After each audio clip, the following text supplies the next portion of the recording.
guys, how's it going? Today is a super exciting day because I get to do something I wasn't planning on, and I actually thought I wasn't gonna get to do ever, but that huge privet hedge that's hiding the AC unit in front of our house, kind of swing over so you can see where we're at, I get to remove that today. So we recently had our furnace break, which kind of snowballed into replacing our AC unit, which is I think close to 20 years old, and we've already had some small repairs done to it that was just kind of limping it by.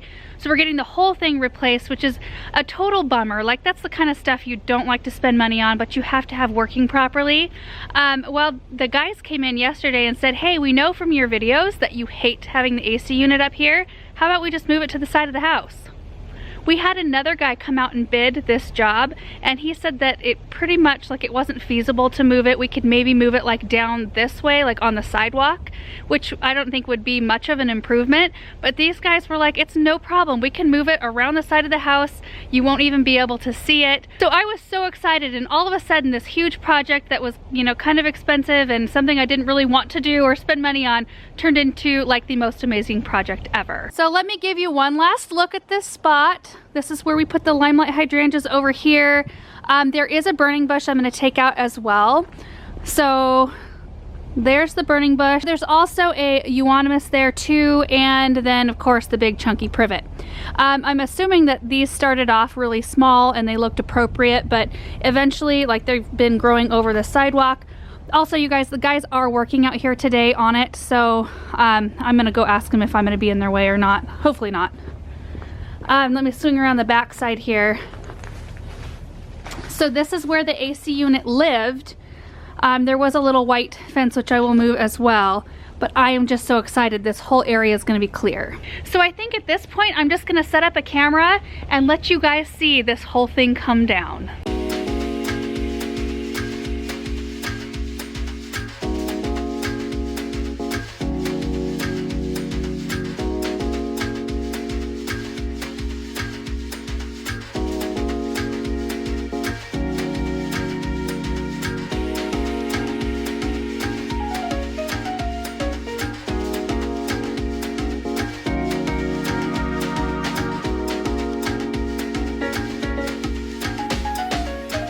Alright guys, it's all done and I cannot believe how much better it looks. Doesn't it just change the feel of the front of the house?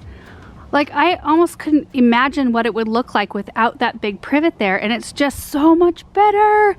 I did go ahead and cut all of the cabbage and kale off at ground level just to clean this up, and I left the toffee twist carex just for a little bit of interest until I have plants to put there. And then let's look at this bed. So the pansies still look good. I left the 3x3 square of concrete that the AC unit was sitting on because it's way too heavy. We'll have to do that when we've got more muscle. And then I cut back the privets at ground level, or pretty close to anyway, and we'll dig those out once the soil isn't frozen. Then toward the back, I've got a miscanthus. I think it's a cabaret variety, and it gets huge and beautiful. I love it. And then I've got some kind of euonymus here that's just kind of a nice filler back there, and I'll just leave that until I figure out if I want to take it out or do something different, who knows. There are some cables that I'm now noticing that we need to paint white so they match the house. I got the pineapple hung, which I tried to do earlier and I didn't have the right hardware. So I got that done today. And then I left a little patch of muscari right here, which will bloom purple in the spring.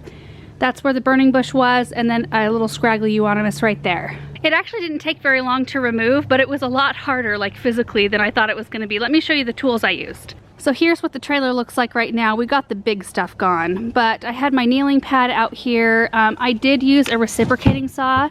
I broke 2 blades, so I ended up having to use these big loppers. Let me pull them out. I used these great big loppers, which helped with the great big stems. I only had maybe 5 stems left when I had to resort to manual. And then I've got my leaf grabbers, which helped with all the little stuff. My kangaroo puppet bag, my blower. I actually used the hedge trimmer only on the euonymus in the back just to kind of shear it up a bit. And then of course my collapsible rake to help clean everything up in the end. Alright, so I wanted to give you kind of a backed up view, and I'll walk in so you guys can see what it looks like. Now I get to decide what to do here. So I'm thinking right in here it would be pretty to do some kind of thin architectural evergreen. I think I'll start with that because I do have a fountain right there, so I don't think I'll put one there. And then I do have seating up there, like there's a wicker chair, and then of course there's a chaise in the sun porch, so I don't think I'll add that either. I think I'm just gonna stick with plants up here. So I'll start with the evergreen and work my way down from that. I did post a series of stories on my Instagram just explaining that I was gonna be able to do this, and I asked for your guys' opinion because I wasn't sure. Like, I never even knew before yesterday afternoon that I was gonna get to do this. So I was like, all of a sudden I get to think about what to do. Like, should I do a fountain, a bench, an evergreen? I, you know, kind of threw those ideas out there. You guys gave me lots of good suggestions. But you'll get to see this whole area come from like chunky, ugly privet to hopefully something a lot prettier. It's also 28 degrees out here, so the whole time, like, my fingers have been numb, but I was so excited to get it done that I just, like, I had to do it. So anyway, thank you guys so much for watching. I hope you enjoyed seeing that process, and we have lots more to come. We'll see you in the next video. Bye.